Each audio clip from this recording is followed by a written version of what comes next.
Sometimes I don't understand why people are so insecure about certain subjects. Insecurity is like the gateway to all the toxicity in the world. Like, no matter what form of manipulation, no matter what form of toxicity, I can point the insecurity within it, you know? Now, I'll be doing stories in the future about my high school experience, and some people might not be happy about that, but I just want those people to know no hard feelings, no grudges. But I'm going to talk about it so that other people in high school don't have issues, because, Sandy Hook did happen, bitches. I'm just saying, we don't need another one. And I'm going to be there to encourage that person that's being bullied or isolated or sexually harassed on all fucking sides, and tell them what really is going on, the insecurities within those children's head, the demons within them. Someone isolated me at high school from all the girls just because I didn't jump in a fight. Now, there's this thing that I always tell people dealing with autistic children is, because I'm autistic, when you tell a child to do a certain thing in a certain way, they're going to do it that way forever. So, if my mama told me if there's an incident or a kind of error that's going on, you got to go run and get help. And at that situation, it was at a skating rink. And my brother-in-law was the manager there. And not only that, I had ran to go get help. However, this girl took it as me running away, but no, I was just being autistic in my ways.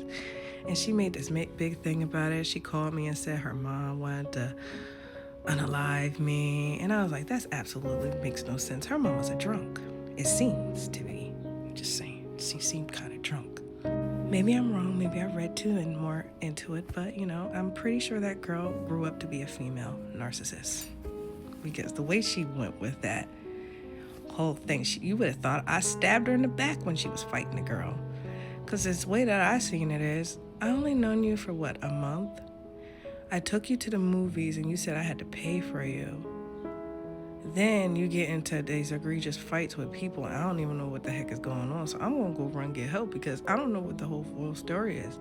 And then you flipped the script on that shit. And you made it seem like I did some horrible shit when all I did was ran and go to talk to my brother-in-law and let him know there's a fight or incident going outside.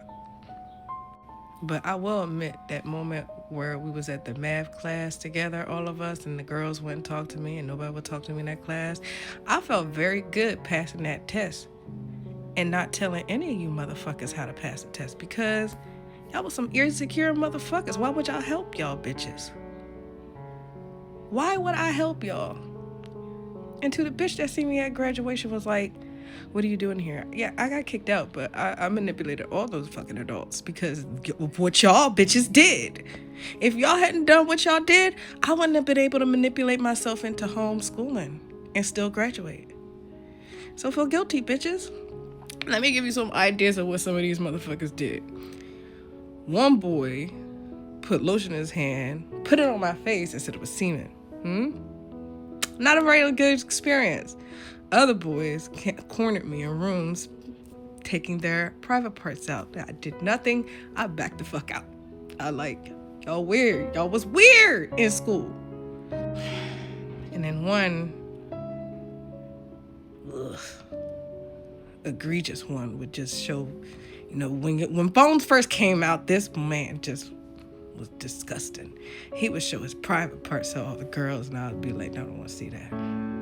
I thought y'all was stupid. Why y'all think I didn't let y'all help me in the science experiments? I thought you was gonna fuck it up, and I liked science a lot. None of the things y'all did actually bothered me. I just thought y'all was weak and pathetic, to be honest.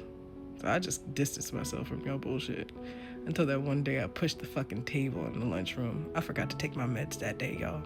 I'm not gonna say everybody in high school was bad, but the ones I went to class with, the ones that isolated me, the ones that put me in some awkward ass situation, all I have for y'all is y'all niggas is weird and insecure, and I hope y'all got therapy. Just saying. Well, I will say this. The bully that put the lotion on my face, he ended up apologizing for what he did later. So good on you, boo. And then He tried to hit on me, and I was like, I ain't desperate, bitch. I ain't desperate. Like, no. Absolutely not. But good on you for being a man and apologizing. That's all people be wanting. And I ain't saying I was perfect. I remember when I slapped that dude, y'all. I was going through some shit. I felt suspicious of all you motherfuckers back then. High school really opened my eyes to see how cruel people could really be.